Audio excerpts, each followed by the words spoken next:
விஜயோட மாநாட கம்பேர் பண்ணும்போது நீங்கள் வந்து நம்ம இப்போ இருந்து அப்படி கம்பேர் பண்ண முடியாது. விஜயகாந்த் அவர் இறப்புக்கு முன்னாடி, இறப்புக்கு அப்புறம். இறப்புக்கு முன்னாடி உங்களுக்கு தெரியும், இந்த தமிழ்நாட்டிலே மிகப்பெரிய மாநாடு அப்படின்னா மதுரை மாநாடு தான். அதுக்கு ஈக்குவலாக இது வரைக்கும் யாருக்கிட்டையுமே அந்த மாநாடு யாராலையும் கூட்ட முடியாது. சரித்திரத்தில் அதுமாரி மாநாடு யாராலும் நடத்தவும் முடியாது. பொதுமக்கள் மத்தியில் அடுத்த கட்சி தொண்டர்கள், அடுத்த கட்சி தலைவர்கள் அவர்கள் மத்தியில் நீங்கள் பார்த்தாலும் இந்த மற்ற கட்சியை வந்து பாராட்டி எந்த கட்சியும் பேச மாட்டாங்க.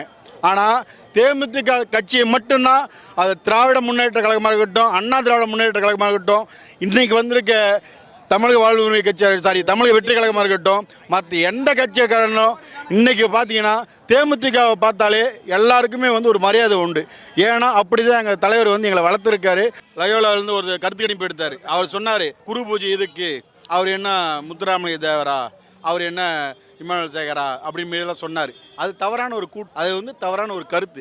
ஏன்னா இவங்கெல்லாம் என்னென்னா இந்த குரு பூஜைக்கு அப்போ நீங்கள் பார்த்துருக்கலாம் எவ்வளோ பெரிய கூட்டம் அந்த குரு பூஜையில் கலந்துக்கிட்டாங்க.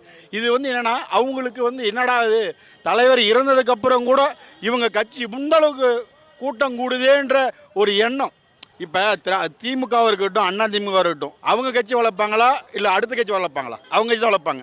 அப்போ அவங்க என்ன பண்ணுவாங்கன்னா அடுத்த கட்சியை வளர்க்காமல் இருக்கிறதுக்கு என்னவோ அந்த செயலை தான் அவங்க செய்வாங்க. இப்போ நீங்கள் சொன்னீங்க இல்லையா 7 சீட்டு 8 சீட்டு, இப்போ என்னன்னா இதுக்கு மேலே இவங்களுக்கு கொடுத்துடக்கூடாது. கொடுத்துட்டோம்னா இவங்க ஜெயிச்சிட்டானா அடுத்த கட்சி ஆட்டோமேட்டிக்காக வளர்ந்துடும். இன்னும் வளர்க்க பழையபடி விஜயகாந்துக்கு கேப்டன் இருந்தப்போ எப்படி இருந்துச்சோ அதுமாரி வந்துடும் அப்படின்ற ஒரு எண்ணத்தினால இது பேசப்படுகிறது. இன்றைக்கி வந்து தமிழ்நாட்டில் தமிழக வெற்றி கழகம்னு ஒரு கட்சியை துவங்குறாருன்னா அதுக்கு அடித்தளம் போட்டவர் கேப்டன் தான்.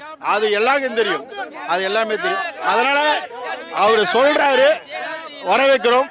அதில் வந்து அரசியல் இருக்குது, நிறைய கருத்துக்கள் நம்ம அதில் சொல்லலாம். பட் ஒருத்தர் சொல்கிறாருன்னா ஓகே, அதுக்கு நம்ம வந்து அவர் வரவேற்று சொல்லலாம்.